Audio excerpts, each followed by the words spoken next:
The vibration of my phone shattered the silence of the room. It was past midnight, and rain was tapping softly against the window. I reached for my phone, half expecting another reminder from the job I had just lost. But when I saw the name Dad flashing on the screen, a strange mix of hope and fear filled my chest. Maybe he was finally ready to listen. Maybe he had found out the truth. My fingers trembled as I opened the message. "Don't contact us. Don't come around. You're on your own now." I froze. The words didn't make sense at first. My heartbeat slowed, then raced uncontrollably. I read the message again, whispering it to myself like maybe I had misunderstood it. But no, those 7 words sliced straight through my chest. I tried calling him, but the call didn't go through. "Blocked Dad, please," I whispered into the silence, my throat tight, my voice breaking. I didn't do it.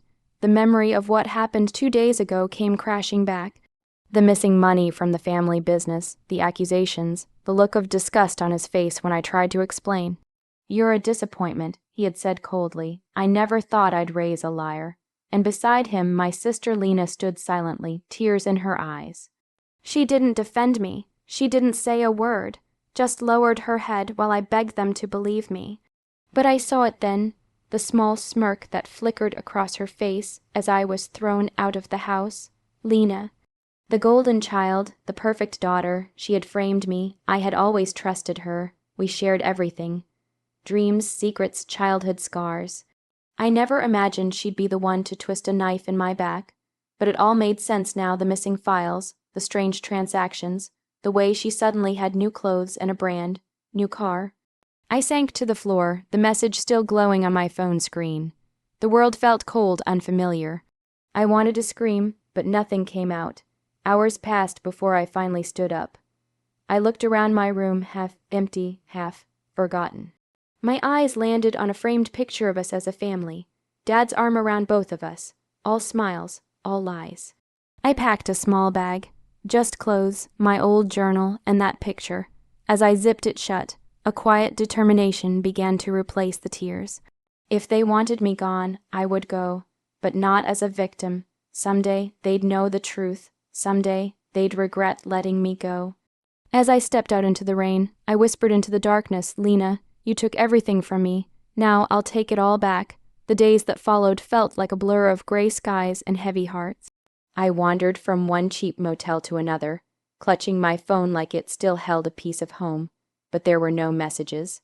No missed calls, not even a single word from the family that had turned its back on me. The first month was the hardest. I cried until my eyes were sore, begged the universe to wake me from this nightmare. I searched for jobs, for shelter, for some reason to keep moving. I found work at a small cafe near the bus station, long hours, low pay, but it kept me breathing. Each night I came home smelling of coffee and hopelessness. Still, I never stopped thinking about Lena. Her face haunted me, the soft voice that once comforted me now echoed like a cruel melody in my mind.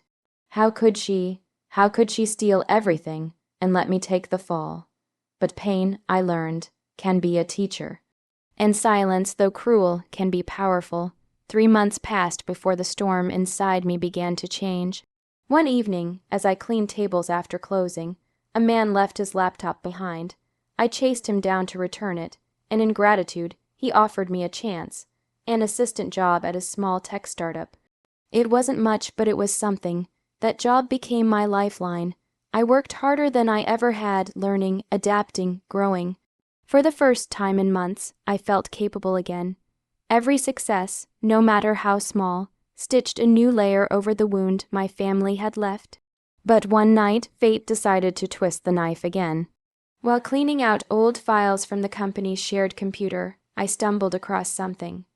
A folder labeled Finley Holdings, my father's company. My heart stopped. I clicked it open, and there it was, an email chain from a supplier, dated just before my exile. Attached was a transaction record, money transferred directly into Lena's personal account. My hands shook. Proof, actual proof. I sat there for a long time, staring at the screen as the truth settled in like cold ash. She had done it. She had taken the money and blamed me to save herself. The anger I thought had died roared back to life. But this time it was quiet, sharp, and controlled. That night I didn't cry. I didn't curse her name. I just opened my journal and wrote one sentence across a fresh page. The storm isn't over. It's just gathering strength. For the first time since that awful text, I smiled not from joy, but from purpose. Lena had started the fire. Now I was going to rise from its ashes. 3 years can change everything. The girl who once cried herself to sleep in a motel room was gone. In her place stood someone new, calm, sharp, and unrecognizable. The world called me Ariana Vale now, founder and CEO of Vale Technologies, one of the fastest growing companies in the city. But beneath that new name still lived Aria Finley, the daughter cast out, the sister betrayed. I had built my success from the ground up, brick by painful brick. Every sleepless night, every failure, every quiet victory, each became fuel for my transformation. What started as a desperate need to survive had turned into something greater. Power, freedom, control, and yet, no matter how high I climbed, there were nights when I'd wake up with the echo of my father's text ringing in my mind. "Don't contact us, you're on your own now." Those words had once broken me. Now they kept me moving. One cold autumn morning, my assistant, Noah, entered my office with a file in hand. "You're going to want to see this," he said, setting it on my desk. The name on the cover hit me like lightning. Finley Holdings. I froze. My father's company, the same empire that had thrown me away.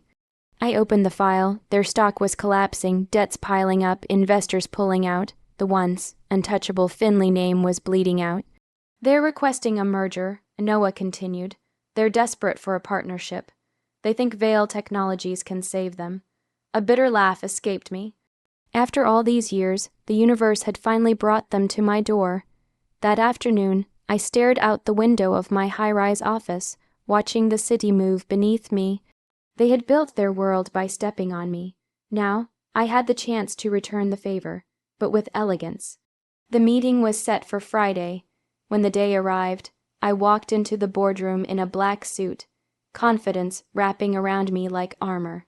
My father was there, older, tired, but still commanding, and beside him Lena. She looked radiant, successful, yet something in her eyes flickered when she saw me. Her face drained of color. Recognition dawned slowly, painfully. Ariana Vale. My father began, shaking my hand. "It's an honor to finally meet you." I smiled faintly. "The honor's mine, Mr. Finley." Our eyes met for the first time in years. He didn't know who I was, yet, but Lena did. Her lips parted slightly as if to speak, but no words came.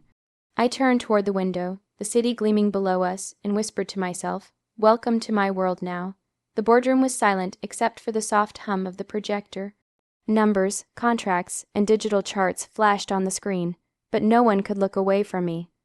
I could feel Lena's eyes on me, wide, trembling, filled with recognition and guilt. My father sat beside her, unaware that the woman he was trying to make a deal with was the daughter he'd thrown away. For 2 days, I kept up the act. We discussed business, terms, and future plans. I remained poised, detached, professional. But every time my gaze met Lena's, I saw a panic flicker behind her carefully painted smile. She knew I could ruin everything, and that terrified her. On the 3rd day, I decided it was time.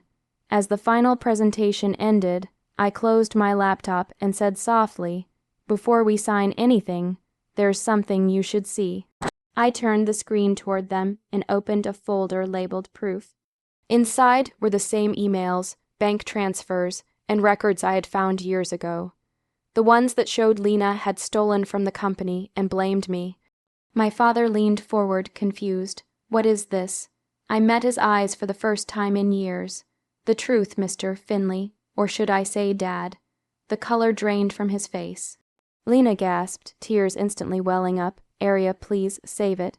I cut her off sharply. "You wanted me gone, remember? You wanted me erased, and you succeeded." He stared at me, shaking his head as if refusing to believe what he was seeing. "Aria, but you how?" "I survived," I said simply. "You turned your back on me, and I built something stronger than all of you combined." The room fell still. My father turned slowly to Lena, his voice trembling. "Is this true?" Lena broke down, sobbing. "I didn't mean to. It just got out of control. I was scared, but he wasn't listening." His expression crumbled into heartbreak, guilt, and disbelief. Years of pride melted away in seconds. I stood, gathering my things. I'm not here for revenge, I said quietly. I just wanted you to see the truth you refused to believe. He reached out, voice cracking. Arya, please, I was wrong. I hesitated for a moment, then looked him in the eyes, so full of regret now, and whispered, I know. Then I turned to Lena. You taught me betrayal. I turned it into strength. That's the difference between us. As I walked out, I felt the weight of the past finally lift. That night, as I stood on my balcony watching the city lights, my phone buzzed, a message from Dad. I was wrong, I see you now. I smiled sadly, typing back, You taught me strength by abandoning me. The message sent, I watched the sun rise, burning away the last shadows of who I used to be.